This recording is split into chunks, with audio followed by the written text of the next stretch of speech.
Olá pessoal, bem-vindos a este novo vídeo que tem como título o sexo como remédio. Exatamente isso que você ouviu, o sexo como remédio e não remédios para o sexo ou para a performance sexual.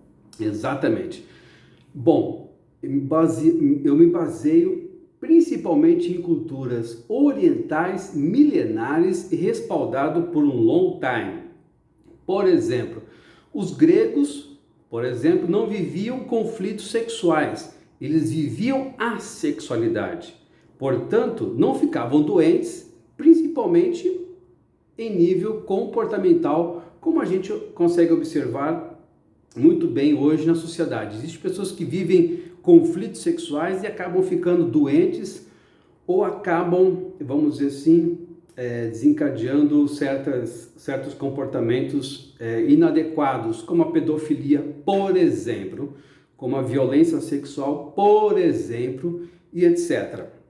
Bom,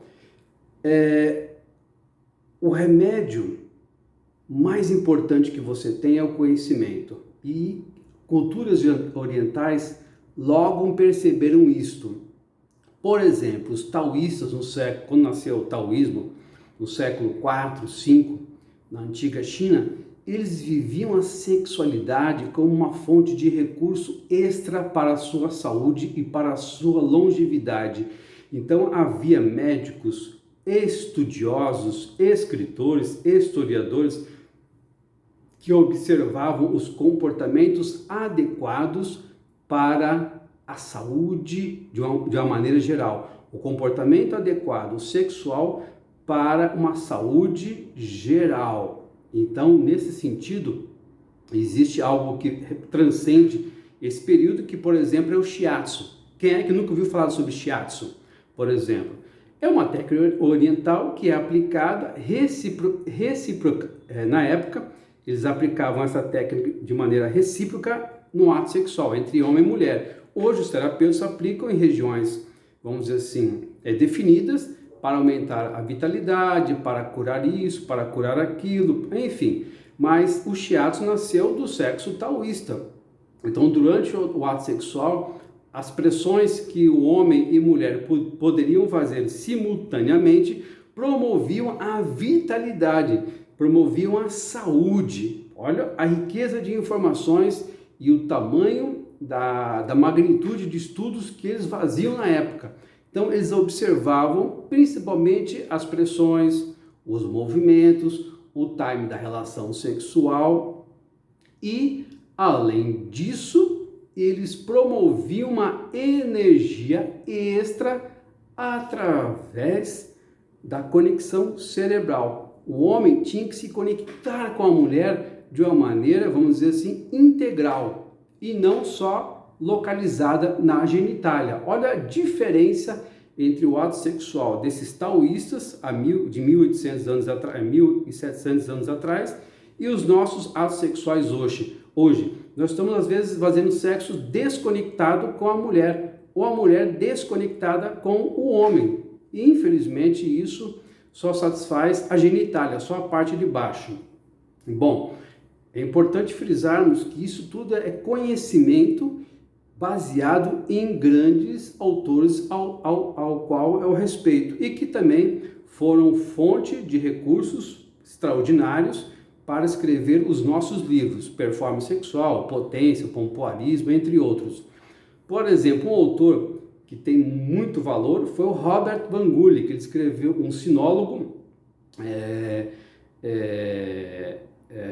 holandês, nasceu em 1910 nos Países Baixos, e que era um diplomata, era um estudioso, um intelectual, e ele se interessou para o comportamento sexual chinês, principalmente antigos hábitos sexuais da antiga China.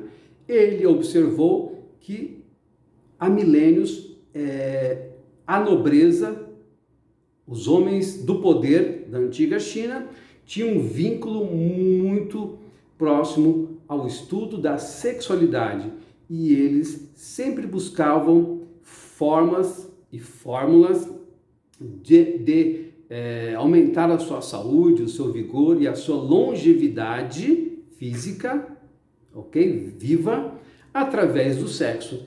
É algo fantástico. Eu já comentei num vídeo, acho que anterior, aonde que esses homens nobres, eles aumentavam a expectativa de vida deles através dessas técnicas e comportamentos que aumentavam a sua longevidade aproximadamente entre 15 a 25 anos a mais de vida.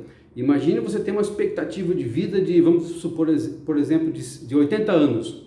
Se você for um praticante de sexo taoísta ou de sexo tântrico, você pode acrescentar mais 20 a 25 anos de vida. Isso é um recurso, isso é uma riqueza que não se paga, não se compra. Consegue entender? É super bacana entender, é super bacana você estudar isso. E os nossos livros, eles explicam isso de uma maneira didática, fácil e objetiva, sem enrolação. Um outro autor também fantástico foi Henri Maspero. Henri Maspero, um intelectual francês de origem judaica, que foi um dos maiores estudiosos de taoísmo da face da Terra. Então ele percebeu que esses hábitos, esses comportamentos, essas maneiras diferenciadas de encarar o sexo prolongava a vida sexual, mantinha-os mais conectados com a natureza e geralmente eram pessoas criativas. Exatamente isso. Geralmente esses praticantes eram intelectuais, eram estudiosos, eram filósofos, eram médicos e a nobreza, né, que comandava o antigo Império Chinês, entre outras sociedades bem evoluídas, principalmente em nível histórico, social e intelectual. Bom, o melhor remédio que você tem à sua disposição é a conduta, o comportamento e os pensamentos adequados relacionados ao sexo. Não crie bobagens. Este é o melhor comportamento, é a conduta, é os pensamentos, é o comportamento. Fórmulas mágicas, planos fáceis não existem. Só existem para as pessoas que não pensam. Que se você refletir, vale muito mais a pena você mudar a sua conduta, mudar a sua maneira de pensar em relação ao sexo, mudar a sua maneira de fazer sexo e, consequentemente, auferir muito e melhores benefícios em relação à sua conduta, à sua maneira de encarar a sexualidade. Eu espero ter contribuído mais uma vez em relação a este conhecimento e qualquer dúvida, podem perguntar. Deem um like, compartilhe. Obrigado a todos, até breve.